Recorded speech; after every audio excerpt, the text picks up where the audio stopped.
Hello, I'm Llewellyn King, the host of White House Chronicle.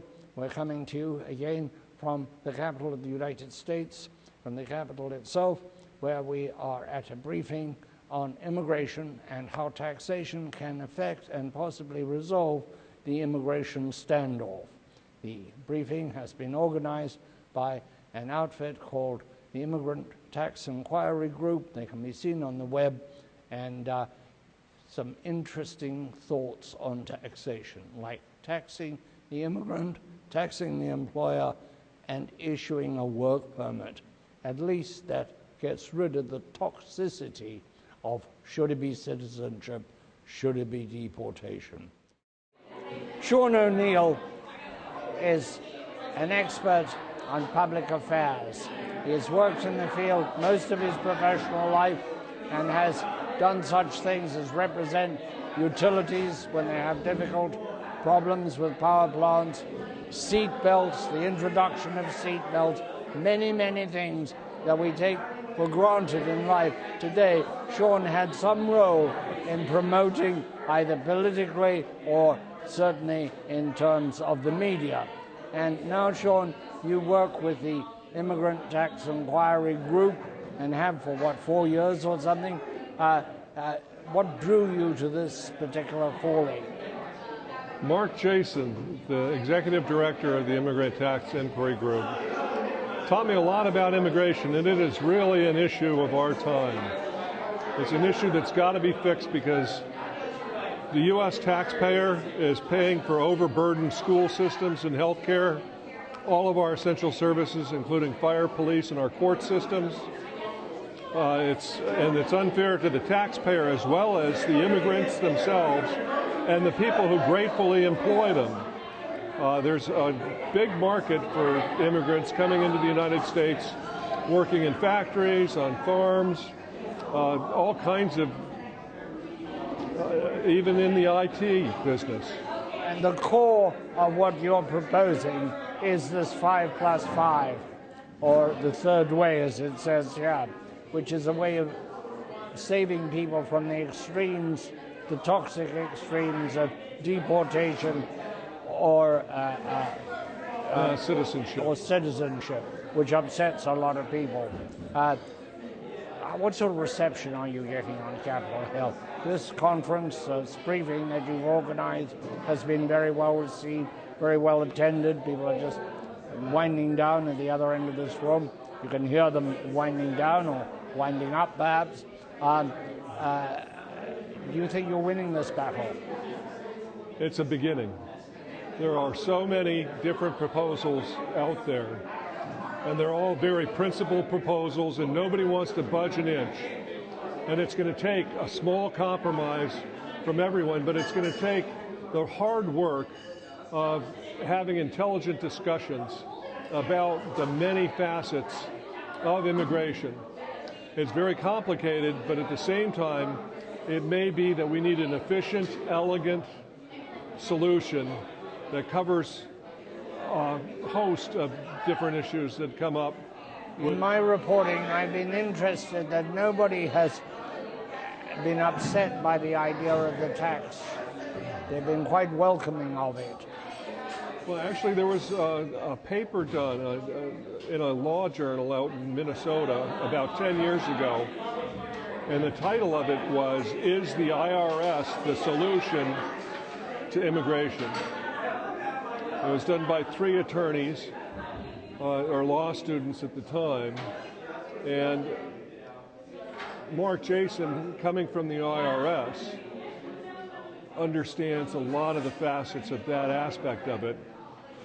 But by dealing with the taxes and the funding, one of the reasons why immigration has failed so many times is that we lack the funding. We don't fund it right. We don't fund the social services that immigrants use. Education, policing, health, the whole set that make up a safety net. Absolutely. And in fact, when you look at border security, you need the people to do it. You need the facilities like a wall, and you need the technology like drones, etc. And the Government Accountability Office and Department of Homeland Security have talked about a biometric identification system using fingerprints, eye scans, things like that, so you can track people while they're here. It builds accountability into the system. We don't know who's here, do we? Do we know if it is 11 million people? That's the current guess. 11 to 12 million illegals, made up of Latinos and many others. Well, one of the problems is every time they change the nomenclature, they change the name. They used to call it illegal immigrants. Then they called them undocumented immigrants. And now they're calling them unauthorized immigrants. And every time you change the name, all of the statistics are warped. Why do we change the name? Because we're still stuck in this polarized debate between deport them all, make them all citizens. And even though we've got Felipe Calderon, past president of Mexico, on record as saying most people come here from Mexico for the economic opportunity and they want to be able to go back and forth and not necessarily become U.S. citizens. So why make them U.S. citizens if they don't necessarily want to be, and put them all on Social Security, Medicare, At this congressional briefing, I've heard several speakers, and several have spoken to me, saying, don't think all the immigrants are Latinos, which is an impression that people have. In fact, there are immigrants from the whole world. Well, right now, actually, the largest number of immigrants coming into the United States come from Asian and Pacific Island. So they're coming everywhere from India, China, and you name it. And they're coming largely by jet airplane, not across the border. That's right. And there are people like it's FWD.US that Mark Zuckerberg runs. And he's saying people get educated in information technologies, then they go back to their country of origin and they start a business there. He would prefer that they stay in the United States and start a business here. And which has been another theme that we've heard today, is that we're losing people we train.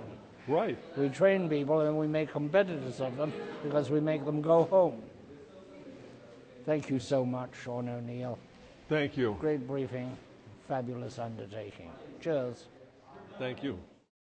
My name is Isabel Sanchez, and I'm the National Policy Advocate for the Coalition for Humane Immigrant Rights, also known as CHIRLA. We're an organization that's based out of California and most recently became a statewide organization in California, and we are the largest immigrant rights organization in California with national impact. Broken immigration, I mean, it's already been said, so I'll reiterate the points. It's broken. It hasn't been fixed in decades, and we think that this is the only way that we can move forward. What we see right now is that there's various conversations happening, and it's not as a whole. So there's different parts of the immigration system that are being attacked, which can be confusing because everything's so complex, but I agree, it's being pinned against one another to see what immigrant is then better than the other. And what I think needs to happen is that we need to talk about it as a whole, humanize our community, and remind everyone that all that they want to do is succeed. What we've seen thus far throughout this current administration is that there's a lot of fear instilled in our community, and our community is very vocal with one another. And so what we see on the ground when we're organizing is that they fear going to schools to drop off their kids because there have been instances in which DHS is not respecting the sensitive policies that was implemented before. Basically, they are not to conduct enforcement operations near schools or courts or churches, and that's what we see that's happening. And so with even just one incident happening, our immigrant communities are scared to then take their children to school. Earlier this year, I believe, there was a walkout of students because there had been such an action, and so students refrained from going to school. Folks have also stayed away from working because they're so concerned that I-9 audits may happen and that they may be present and they may be apprehended and have no pathway forward. So instead, they avoid that and don't go to work. And so I think it is important for us to have a discussion around immigration reform as a whole. In 2013, we were engaged in that conversation, and that bill had passed. And we understand that there was definitely going to be enforcement measures added, but I do think that it has to be smart measures. Currently, right now, with the DREAM Act fight, what we see is that we do have the DREAM Act that's a clean version with no enforcement attached. Then we see the USA Act that has smart, sensible, approved by our partners as well, border measures that we think are sensible to move forward. But to talk about upping DHS's funding or increasing beds, increasing agents on the ground without actually covering the whole population is a little too much. And so if we were going to address this DACA issue, what we think should at this point move forward is either the USA Act as is or the DREAM Act, which has been something that we've been pushing for so long. We also believe that any legalization program must allow the maximum number of undocumented immigrants the opportunity to adjust their status, and that it should be attainable, affordable, inclusive, basically cover as much of the ground as we can, and we should also safeguard the family unity as a cornerstone of immigration reform, uphold constitutional, human, and civil rights, strengthen labor rights, and roll back the enforcement programs while also advancing immigrant integration. In California specifically, about 50% of children have a parent that's undocumented, and so what we're also seeing is that there's definitely repercussions to the policies that are being rolled out of this administration, and we see that with children as well. There's definitely a high need for them to then also seek therapy or something to that end, because it's very traumatic for them, and for a child, it's just the level that they're experiencing is just too high for anyone to really cope and understand, while at the same time understanding that they're so scared to come forward because they don't know what will come about. Out of the, what else can I say? Out of the 45% of DACA beneficiaries, what we've seen with that population is that after they were able to receive DACA, they were able to gather better pay, get better jobs, and I think that that's something that we can consider as a whole as well for, I guess, if we see what DACA did to the undocumented population, we can see what a bigger package for the 11 million can do and how they can also contribute to our economy, our schools, and society in future. We pause now for station identification, particularly for our listeners on Sirius XM Radio, channel 124, the POTUS channel, where the audio from White House Chronicle, which our listeners are indeed listening to this very minute, White House Chronicle is coming to you today from the capital of the United States, where we are attending a special briefing on immigration and the uses of taxes in solving the immigration problem. This program can be seen on 200 American television stations and can be heard and seen around the world on the broadcast outlets of the Voice of America. And we're very proud to say that the Voice of America is now translating the program into Chinese. I'd like to say up front, these are my own views, not necessarily those of the Tax Foundation. And I'm not here to advocate any one particular solution, just to urge you very strongly that some progress needs to be made in this area, and the sooner the better. I'll make three basic points.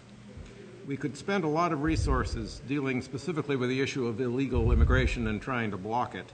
We could even bring the IRS into the enforcement process by committing substantial increased resources to the agency and changing some of our laws. However, I think it would be better to consider the issue in a broader context. What should be the nation's overall immigration policy to achieve the long-term goals of expanding the economy, providing for an aging population, and maintaining the nation's position in the world?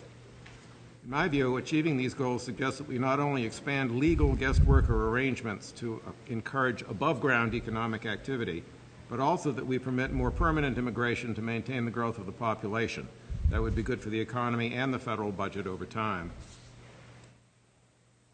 Aside from the legal and sovereignty issues, many people focus on the economic costs of immigration. Immigrants are not generally eligible for welfare, but their children who are born here may use Medicaid and attend U.S. public schools. Taxes imposed on workers in the underground economy fall short of the cost of such services. Too often, however, the costs of immigration are spoken of in a vacuum.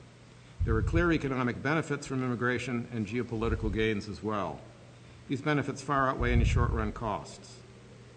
There are clear economic advantages to adding to the population. Each person may be viewed as a hungry mouth demanding to be fed, but each person also has two hands and a brain who wish to produce what they need with a surplus to help others. The United States has about 4.3% of the world population. All the growth in our population in recent years has been due to immigration, and that will remain true going forward. This has implications for our ability to support an aging population and to keep Social Security and pension arrangements intact. A growing working-age population is also necessary to maintain the position of the United States in the world in terms of supply of labor for the private sector, to provide government services, and for maintaining an adequate defense. There have been proposals to enlist the IRS in curbing illegal immigration by denying employers deductions for wages paid to illegal immigrants. Such deniers of cost of production are permitted in the case of illegal drug trafficking, but are not legal under current law for other activities where the underlying activity is lawful. Congress could alter the law and authorize the IRS to engage in the enforcement of immigration limits if it were to provide the IRS with sharply increased money and manpower. But tangling the tax and border enforcement roles would require increased business involvement with the program and higher compliance costs, auditing, and fines. It would not improve the U.S. business climate. In short, I am skeptical of burdening the IRS with additional law enforcement tasks. More important, it would be better to permit larger numbers of legal immigrants entering through a more open-door policy to curb the illegal flow. Having additional workers in the above-ground economy is a desirable outcome, and of course they would be paying taxes, which does involve the IRS in a positive way. Let's look at the federal budget. The OMB, the Office of Management and Budget projections of the effect of slower or faster economic growth reveal large effects on the federal budget. 1% faster growth over the next decade would reduce the federal budget forecast by about $644 billion by 2027.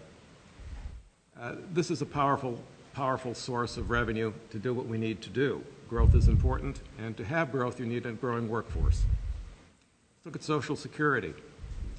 By the mid-1970s, the total U.S. fertility rate was below the population replacement rate of 2.1 children per lifetime per woman.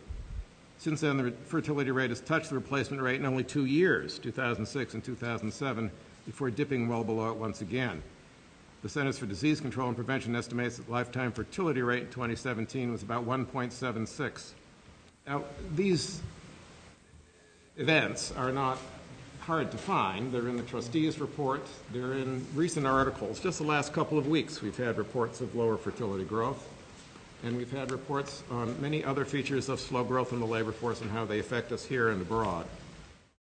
Hello, I'm joined now by Jayesh Rathod, who is a professor at American University, a former immigrant lawyer, but a native-born American, although his parents did migrate here from India. Welcome to the broadcast. Lovely to see you. I have gotten the feeling over the years that if you don't look at it anecdotally, you get big numbers, and no compassion in numbers. Numbers don't feel. Numbers don't get you here. So you have the situation with World War II, where everybody knows about Anne Frank and understands the horror of the Nazi regime through Anne Frank. But if you say 6 million Jews were exterminated at Auschwitz, that's much harder to get your head around. There were many Anne Franks in that number, but they don't register with us. So in a way, the anecdotes are very persuasive. We need to deploy both of them at the same time. And I think absolutely what's persuasive to people, what captures the heartstrings and what people remember are stories, right? That's how we as humans organize the world and organize facts. If somebody rattles off a statistic, it will be in one ear and maybe out the other. But my concern is that sometimes stories are being deployed that are examples of things that are actually not the norm, right? So for example, in the context of painting immigrants as criminals, right? You'll see stories being told about horrible crimes that were committed by somebody who happened to be a non-citizen. But then you have data that shows that actually immigrants commit crimes at lower rates than native-born persons. So that's where sometimes these one-off stories are in tension with what the reality is on the ground. So there are two sides to this. You can use this to demonize immigrants and to make them more sympathetic, depending on your predisposition in that. Now, at the moment, when you say immigrant, to almost anybody in America, they think Latino. Right. But that's not the case, is it?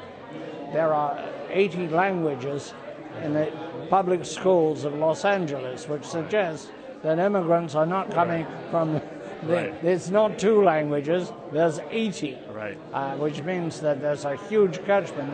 What about just over 200 countries in the world? That there's a huge representation of the whole world in the immigrant community and in the illegal immigrant community. Right. What are some of the people you've run into who are not Latino, who are caught up? It's an excellent point, and I teach my own students this. They're often really surprised when you look at the top 10 countries of origin for the unauthorized population in the United States. Many of the countries on the list are actually Asian countries, right? China, India, for example, and people are surprised to see that there's significant numbers of unauthorized immigrants. And so that's important not only because we need to have an appreciation of the reality of it, also because the experiences of the communities are different, right? And the challenges can be different. While there are some shared experiences, there's different linguistic challenges. There's also sometimes particularized immigration challenges, right? Getting high-skilled visas versus low-skilled visas, or different family-based immigration challenges that are unique to different groups. And also think about the experience of Black immigrants. They're often forgotten, right? In an environment where we have such an emphasis on immigrants, African immigrants, Africans and Haitians. Exactly. And they're different too. Right. And there's so much emphasis on the Black Lives Matter movement on the one hand, and then you have discussions about immigrants' rights. But there's a community that's experiencing both of those at the same time that we often don't talk about, and not to mention European immigrants. Now, how porous are our borders? My impression is that all 3 countries have remarkably porous borders. And it is a question of what happens after people have arrived. Yeah. Well, so I think since 9/11, right, there's been an increasing emphasis on border control, and there is a significant portion of the U.S.-Mexico border that's already covered by a fence. Is all of it surveilled at any given time? Of course not, right? So there's going to be some number of people who are entering without authorization. But the data has been showing that at least with respect to Mexican migration, that we have a net negative migration, which is to say that more Mexicans are departing the U.S. than are coming in. So, of course, there are some vulnerabilities at the border, but we've invested incredibly high levels of resources in terms of manpower and technology to fortify the border, so to a point where the actual numbers of apprehensions are stabilizing or actually decreasing. What would you like to see happen? What would you like to see in a bill that came out of Congress?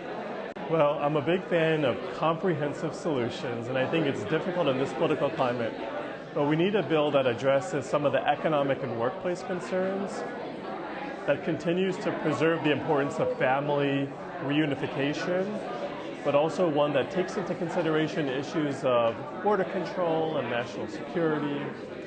All of those need to be addressed alongside or as part of some comprehensive pathway to what I call regularization, right? People are in these irregular statuses because they enter without inspection or overstay. I thought that was a very apposite word when you used it in your former regularization. Yeah.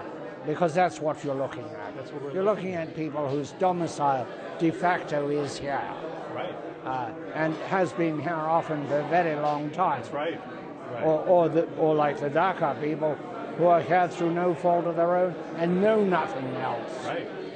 To deport those people would seem to be wantonly cruel.